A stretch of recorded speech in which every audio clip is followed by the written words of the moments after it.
Hi, this is Ike from Groovy Entertainment. Today we got another book on tape to play for you. Today's book is Young Helen Keller for 1970.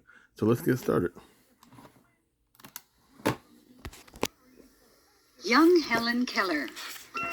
The baby's cries could be heard all through the house. For days she ran a high fever, and then, just as suddenly as it had come, the fever went away. But instead of being her usual active little self again, the baby lay in her crib, crying softly, and not moving very much at all. The doctor had to give Helen Keller's parents very bad news. The illness had left Helen blind and deaf. She would never see or hear again. 19-month-old Helen was suddenly locked inside a dark and silent world where nothing was familiar or comforting. When she was able to be out of bed, Helen didn't want to let go of her mother's skirts, for her mother was the one thing in her world that Helen knew and could be sure of. Mrs. Keller was wonderfully patient with little Helen. She would put Helen's hand on her own cheek, and then she would nod her head up and down very hard. Helen learned that this movement meant yes, just as she learned that a shake of the head meant no, a tug of the arm meant come, and a slight push meant go. In the months that followed, Helen learned how to get around the house and up and down the stairs without always bumping into things. But the darkness and the silence were very lonely for the active little 2-year-old. It was all so difficult that sometimes Helen would run out of patience and have a temper tantrum. She knew she was different than the people around her, and she hated that difference.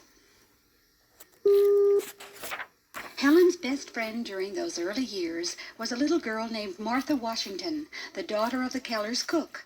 Martha somehow understood what Helen meant by her different signals, and she was always willing to go along with Helen's ideas for games, especially games that were naughty. One day the girls were sitting and making paper cutouts when Helen got the clever idea that they should cut each other's hair. Both Martha and Helen looked pretty funny and lopsided when their mothers caught up with them. Helen was very smart, and no one ever knew what she would think of next. One day, right after the family had moved into a new house, Helen felt a key in the pantry door. By putting her hand over her mother's hand when Mrs. Keller locked the door, Helen quickly learned what the key was for. The next time Mrs. Keller went to the pantry, Helen turned the key and locked her mother in. When her mother started to pound on the door and shout for help, little Helen could feel the vibrations, and she sat on the back steps laughing with glee at what she had done. Helen's temper and naughtiness became really dangerous when her baby sister Mildred was born. Helen, 5½ years old, and used to having her mother's complete attention, was very jealous of the baby.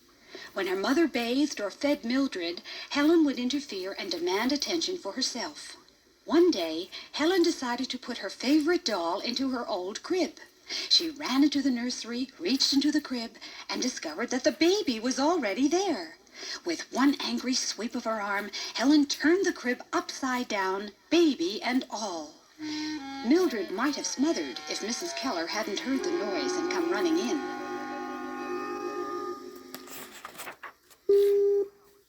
Something had to be done to discipline and teach young Helen.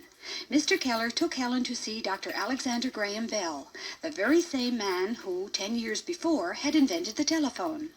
Dr. Bell specialized in treating deaf patients and had a wonderful talent for understanding and helping them.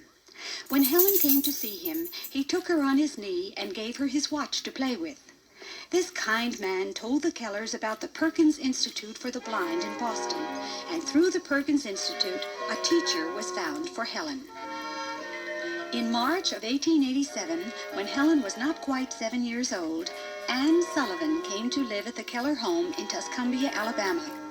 From the first moment when the strange new person hugged her, Helen took to her teacher, but she wanted to be the boss in this new friendship. Anne Sullivan understood Helen's feelings and fears, for she herself had been nearly blind, and even now had poor sight. But she knew that Helen had to learn self-discipline before she could learn anything else.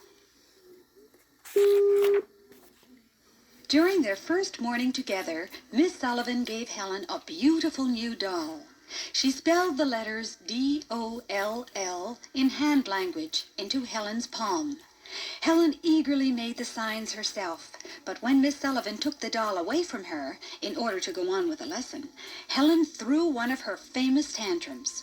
Helen quickly learned that her teacher wouldn't give in to her the way her mother always had. Helen was given back her new doll only after she made the signs D-O-L-L several more times.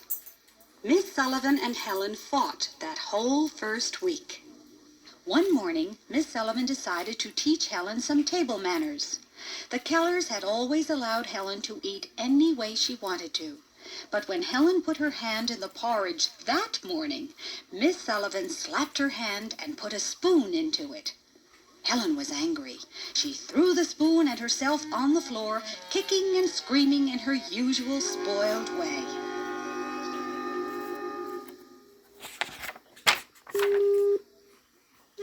Miss Sullivan put Helen back into her chair and put the spoon back into her hand.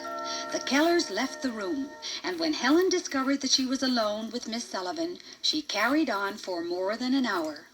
But at the end of the morning, a hungry and tired Helen Keller had learned how to use a spoon and a napkin. Miss Sullivan convinced the Kellers that she would do better with Helen if there was no one around to spoil the child. Mr. and Mrs. Keller agreed that Miss Sullivan and Helen could live alone for a while in the garden house, a one-room house right on their own property. The day they moved into the little house, Helen had the expected tantrums, and it took a week before she was settled down enough to have lessons. Miss Sullivan began by spelling simple words into Helen's hand. She would push Helen into a chair and spell sit, or pull her to her feet and spell stand, or push her gently to move and spell walk. Before 2 weeks were over, Helen had a vocabulary of about 18 words, even though she didn't fully understand what they meant. Even more important, she was calmer and better behaved than she had ever been, for her curious mind at last had something to think about. One day, Mr. Keller brought the family dog, Belle, to the garden cottage. When Helen sensed and smelled the dog's presence, she groped around until she found Belle. Then she hugged and kissed the old setter, and, picking up one of Belle's paws, touched each claw on it. Miss Sullivan finally realized that Helen was trying to teach Belle to spell D-O-L-L. One day, about a month after Miss Sullivan had arrived, something very exciting happened. Though she knew a lot of words, Helen had not yet understood that each word belonged to something or someone or some action. It was hard for her to tell the difference between mug and milk, because both were part of drinking. She didn't understand that milk was what she drank, and mug what she drank it from. On this particular day, she asked what water was called as she washed her hands and face. Miss Sullivan spelled the word out in her hand, then filled a mug with water and tried to explain which was which. Helen didn't understand.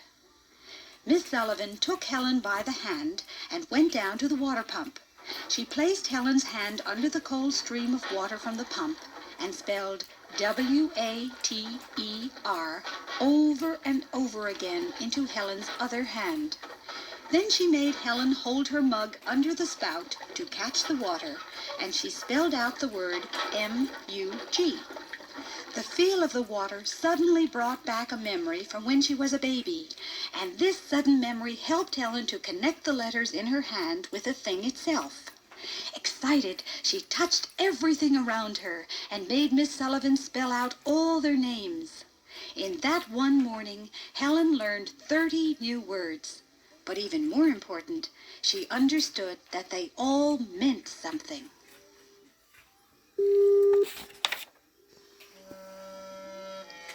By the time she was 7, Helen was learning to read and write. She learned reading by using raised braille letters, special letters for blind people. and she had as much fun feeling her way through a storybook as sighted boys and girls have reading their books. Later that year, the circus came to Tuscumbia, and the manager allowed Helen to come before the official opening and to touch all the different animals. She touched an elephant's trunk and shook a bear's paw and played with the monkeys, who stole her hair ribbon, and petted some baby lions. Helen had a wonderful time and thought of nothing but animals for weeks afterwards. A few months later, just before her 8th birthday, Helen and Miss Sullivan went to Boston, where Helen became a student at the Perkins Institute. She loved being with children her own age, especially children who read books the way she did, with their fingers. Helen studied very hard and was one of the best students in her class. Helen Keller kept studying. When she was older, she went to college. And while in college, she wrote a book about her life and how Miss Sullivan had taught her. When she finished school, Helen and her beloved teacher devoted their lives to helping blind and deaf people all over the world. Helen Keller, the little girl who had temper tantrums because she couldn't see and couldn't hear, grew up to be a wise and generous woman who spoke out for the blind and the deaf so that others would hear and help them. So that was young Helen Keller for 1970. So if you like, subscribe, share, and comment, and have a groovy day with another video coming out real soon.